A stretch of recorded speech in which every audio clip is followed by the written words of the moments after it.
I woke up this morning to see that my last video, Salute to Creationist Women, had stirred a hornet's nest of controversy in a way I never envisaged. I did, of course, expect comments like this, which is why I was at pains to point out that I was not attacking women, just redressing the balance a bit, because so far nearly every Golden Crocoduck nominee has been a man. But that isn't representative of what dropped into the video forum. So let's start with this. Amina is one of the smart girls out there helping us other girls. Why do you even watch her videos? Well, I'm sure she is smart. I'm sure she's a lovely person, and I'd never heard of her until someone nominated her for the 2011 Golden Crocoduck. I watch all the videos that are nominated, and it struck me that this is only the second female nominee we've ever had. Since this is such a rare event, I thought it worth looking at other creationist women, and that's where the idea of a salute to creationist women came up. The fact that Amenakin was a Muslim never even occurred to me when I began a rebuttal of her nonsensical scientific lecture. And it wouldn't have mattered anyway. Bad science is bad science, whether it comes from Muslims, Christians, Jews, flat earthers, expanding earthers, Republicans or Democrats. I simply laid into her unscientific claptrap in exactly the same way as I've laid into every other creationist preacher who misrepresents science in the public. Basically, his theories had something to do with this idea that man became more and more intelligent, and as man did so, as man evolved, man became whiter and whiter. To me, the fact that she was a woman or a Muslim makes absolutely no difference. Why should it? But a lot of people who clearly didn't watch the video immediately began to foam at the mouth. You f***ing intolerant arsehole! How dare you make fun of an innocent girl just because she has her opinions and you don't agree? I don't see the point of this video. Oh, you're so awesome because you made fun of a girl on the internet. Well, then you wouldn't see the point of any of my videos on Golden Crocoduck nominees, because I'm an equal opportunity scoffer. For the last 5 years, I've been making fun of creationist men. Grady, you're obviously able to look at the pictures from these scientific papers, but for some reason you can't read the captions. The problem the evolutionists have, though, folks, if we extrapolate backwards just to 20,000 years ago. How long? 20,000 years ago. 20 million? Not 20 million. 20 billion? Not 20 billion. 20,000 years ago, the heat produced by the magnetic field would have liquefied the Earth. Get the fuck out of here. That's just 20,000 years ago. And 1,000,000 years ago, folks, get this, the magnetic field would have been so strong, it would have vaporized our planet. Vaporized the planet? Now, I had to think long and hard about this, because even for a creationist theory, this is nuts. So you think by now that Andy would get it? Nah. Where did the chemicals come from? Where did the planets come from? How did the chemicals make all the planets? Well, Andy, if you can't be bothered to listen to the answer Aaron Ra gave you, then do what I suggest all clueless creationists do and check out the library room at your local primary school. I want to be kind to Kirk Cameron rather than suggest that half his brain must have been sucked out in a freak vacuuming accident. Occasion, I should find new life inside. You may smile at this.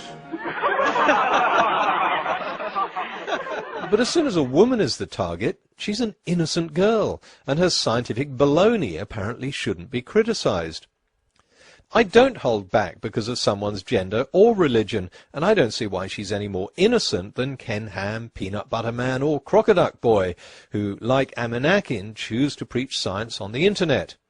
Amenakin is an intelligent, thinking adult who chose, of her own free will, to publicly post a video teaching people that Darwin's theory is something about humans getting whiter as they became more intelligent. If another YouTuber like Nephilim Free had said the same thing, I would have torn into him in equal measure, and I'm sure I wouldn't have received a lot of messages about how he's just an innocent boy. And it's not Amenakin's opinions I disagree with. She's welcome to her opinions. I'm rebutting her claims about scientific facts. For example, that chemical reactions happen by chance. And I hope I showed very clearly that they don't. That's the whole point of doing these videos. It's just plain wrong saying abusive and hurtful things about one's religion. Oh, obviously I Love Geneva Lane didn't watch the video, but that's no surprise. Nothing in the video said anything abusive or hurtful about Islam, just as none of my other videos say anything hurtful or abusive about Christianity. What I go after are misleading scientific claims and the preachers who teach them.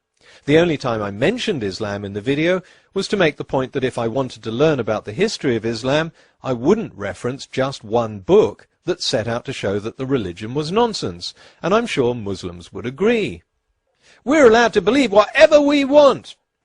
I suggest the whiners watch the video before commenting, because you're beginning to sound a bit stupid. If you watched it, maybe you would have heard this. Of course, you can say that at the beginning of time, an invisible being dictated that this is how atoms should interact. Believe what you like, but the fact is that this is how chemicals do interact. Now, I really don't care what you believe. If you want to believe a deity made the universe, that's fine. But if you go on a public channel and misrepresent science, then expect to get rebutted. What right have I got to rebut you? The same right you have to put these videos out in the first place. No, and I don't need permission. If someone presumes to lecture others about science on YouTube, myself included, they can expect to have their videos copied and commented on. It's called fair use. Trying to shut this down is censorship. It's sad that a video about science that makes no criticism of Islam or religious belief should be made a pawn in a stupid religious war by people who didn't even watch it. Because once they start commenting, then we get fanatics on the other side spouting their own version of hatred and abuse. I've had to remove 2 posts from this video forum, and I don't think I've needed to remove that number so far this year from all of my other videos put together. But the gratuitous racist abuse they contained against Muslims shows just how extreme people get in trying to stir up anti-Muslim hatred. I was going to show the messages blanking out the profanities and the racial slurs, but they were so bad I couldn't even do that. Years ago I lived in Brazil and built a house in a favela in Salvador da Bahia. Like most of Brazil, it's a multiracial area. If one of my neighbours had to describe what someone looked like, they might say he was tall, fat or ugly, but they'd also describe his skin colour in some detail. A bit darker than me, he might say, about the same colour as Lucia. But if I tried the same thing in Britain, how can I describe Fred? Well, he's a bit darker than Mike Tyson, but not as black as this bar of chocolate. Yeah, people would be outraged. It's not about being PC, it's just making the assumption of prejudice in sensitive areas like race and religion. In Britain I'd be branded a racist for describing someone's skin colour as a way of identifying him. In Brazil, skin colour is just another feature. I should be as free to criticise Amenakin's science lecture as I am to criticise Ken Hovind's, Ken Ham's or Peanut Butter Man's. If you mistake this for an attack on Islam, sorry, but you're an idiot.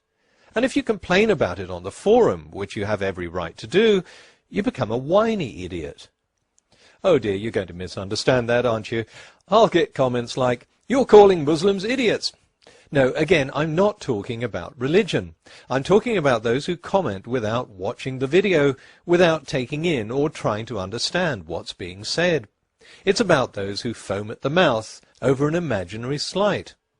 Of course, I can understand where this sensitivity comes from. When there are other idiots on YouTube and public intolerance against Muslim beliefs is rampant, it's easy to retreat into a defensive posture and assume that a rebuttal of anything someone says is an attack on whatever religion she happens to hold. But learn to tell the difference. If you can't tell the difference, then that polarizing gap is never going to be bridged.